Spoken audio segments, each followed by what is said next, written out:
Hello, my people. I hope this your machine, that's the old butterfly machine, is still alive. If not, go grab it, dust it nicely, because I've got news for you and you can use it for something that'll be very beneficial to you. Now, I'm coming to introduce the buttonholer machine to you. It's not actually a machine, it's a presser foot. So, you can use this machine solely dedicated to making buttonholes in your shop. So you don't have to go out to somebody to make the buttonholer for you. Have you asked of the price of a buttonholer machine lately? It's mind blowing. So now with this foot, this buttonholer foot, all you need to do is to install it, put a motor on it, so that it doesn't like it becomes electric and then not the manual one that you have to wind and get tired, and then you can use it solely dedicated to making buttonholes in your shop.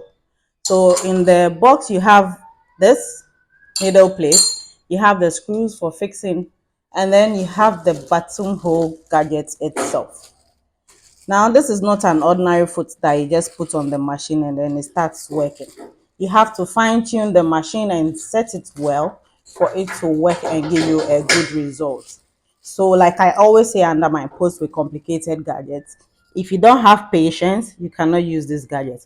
So, come and buy if you have patience enough to study how it works and then fix it and have the best results out of it. Don't get frustrated when you fix it once and it doesn't work and then you say, oh, this thing doesn't work. No, it works really well. So in this video, I'm going to show you how to fix it and then how it works very well. So if you have this machine, please go and take it from wherever you've parked it and then dust it. It's going to be very useful to you very soon. So to fix it, first of all, we are going to remove the needle clamp. That's this one. We remove it completely, put it aside. And now you have a needle clamp in the box that is going to be used to replace the one that comes originally with the machine. You also take off the foot completely because we are going to put the buttonholer foot as the new foot. So you take off the screw and everything completely. There you go. Put it aside. You're going to replace that with this. This is what you're going to use to fix the new buttonholer foot. And then you take off the screws of your needle plates as well. Put it aside. Take the screws off. Put it aside.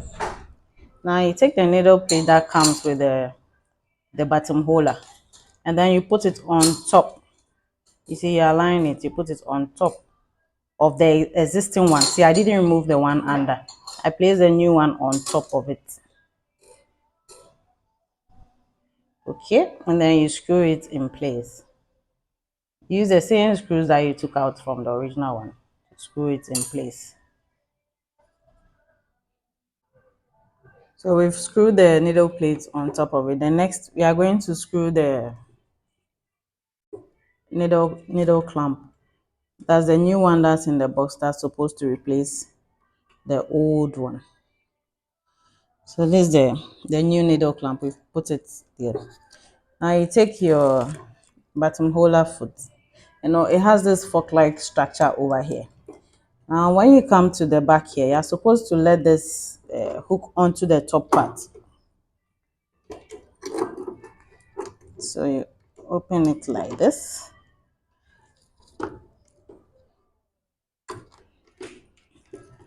So do you see?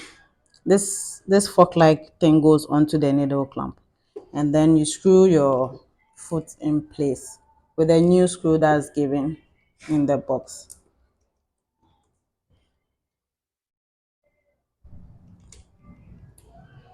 So this is the needle clamp. Okay, you're going to put it, between this fork-like thing, and then you lift it up to where the needle hole is, and you screw it in. Now you put your needle inside the clamp,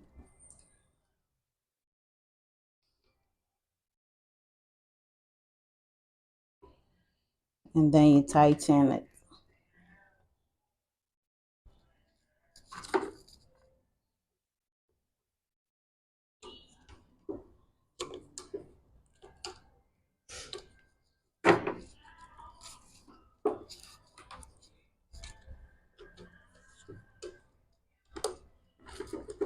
So we've tightened it. So now our bottom holder is fixed. Watch where this is very important. Watch where this fork light thing is. It is between the clamp and then the in between of the fork light thing on the foot. So the foot is well fixed. The next thing is to turn it. You turn your machine to make sure that the needle is not hitting the side of the foot.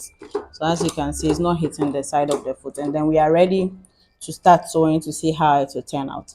Now the parts that you have over here, the first part here that is towards me is to give you the width of the button holder you want to do. And then this second part gives you the cutting space. That's the space between the two, like sewn in between the buttonhole where you cut to put your button through. And then this one here gives you the length of the buttonhole that you want. So you set it according to the size of your button. Now, if you want the zigzag stitch to be very intensive, you use this button here to intensify it. So the more it goes down, the more like very closed up zigzag stitches you get. So you thread your machine the normal way. You put your thread on top of it, and then you pass it through, and then you do your normal threading like you do every day. And then also you put your bobbin thread inside as well. Then you are ready to start testing it out to see how it will play out. So these are sample we are going to use now to feed the your shirt or your fabric under. You lift it a little more to have more room underneath, and then you feed in. Now you turn to watch how it will go first before.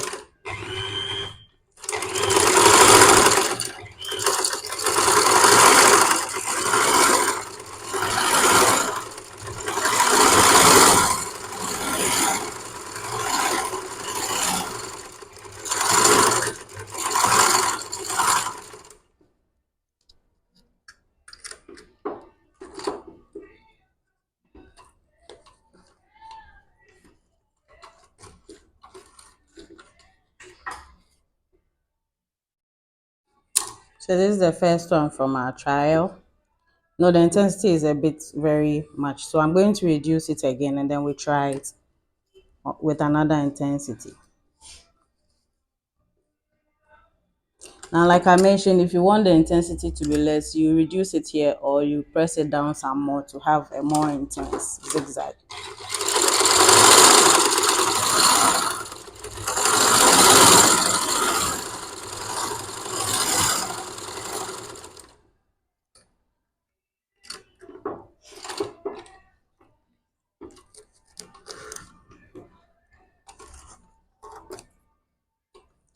So here are the two buttonholes that I made. The first one has more, like the gathering intensity is more, and then the second one, the gathering intensity is less.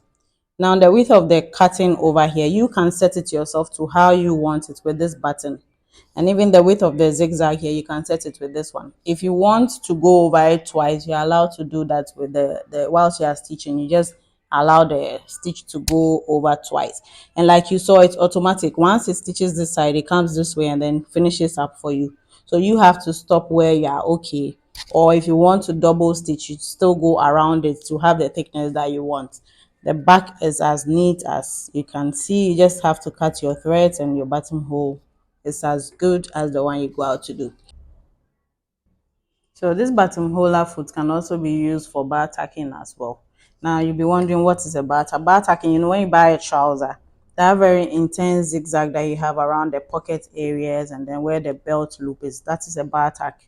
You can use this as well. So to do that, you have to reduce the zigzag width, and then you increase the intensity of the zigzag, the closeness of it. We are going to try that out right now.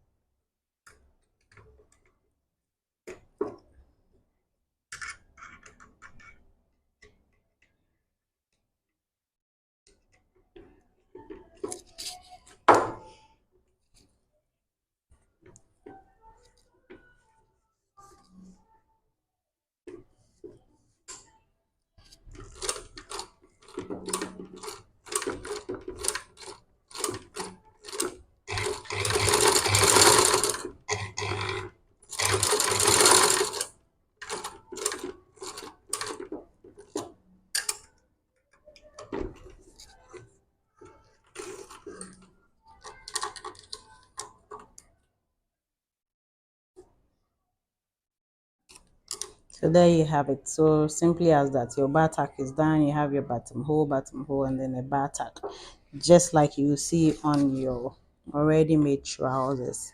So you can do this bar tack with this bottom foot as well. So don't throw this machine away. Come and grab one of these bottom foot and make your life easy. Thank you.